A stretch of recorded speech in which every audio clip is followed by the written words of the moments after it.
because authorities and reporting on the investigation would later confirm that police believed the whole operation was a cover for serious drug trafficking. Sint Maarten sits right in the middle of the Caribbean's busiest drug route, the corridor that moves product from South America up toward Europe and North America. And according to law enforcement, Sylvester was a significant figure in those networks. He was a suspected kingpin with connections across the region and reported ties to other violent incidents on the island, including what local coverage refers to as the Plumpy Boss shooting. What made Sylvester particularly dangerous from a street standpoint was how completely invisible he was to the public. He had no social media presence, no prior arrests, interviews, news coverage, or anything at all in any public record before the night he was killed.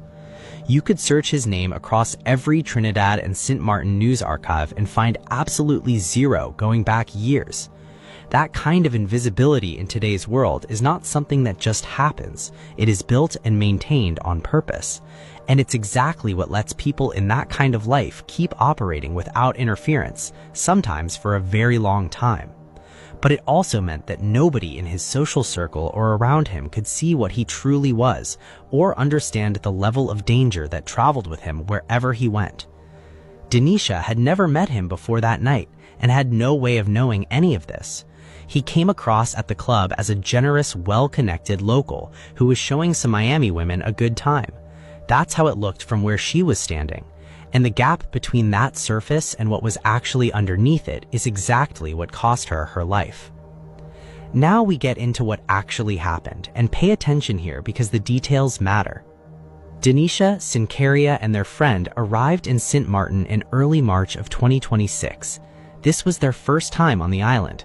They had done this the smart way, booking a private Airbnb on the Dutch side and arranging a private driver for the whole trip so they wouldn't have to rely on strangers to get around.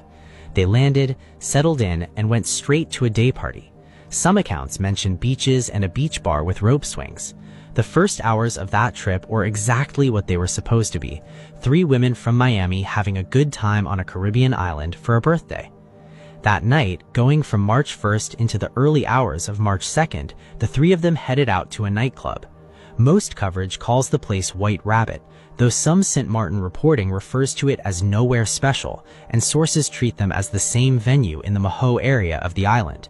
This was their first night out,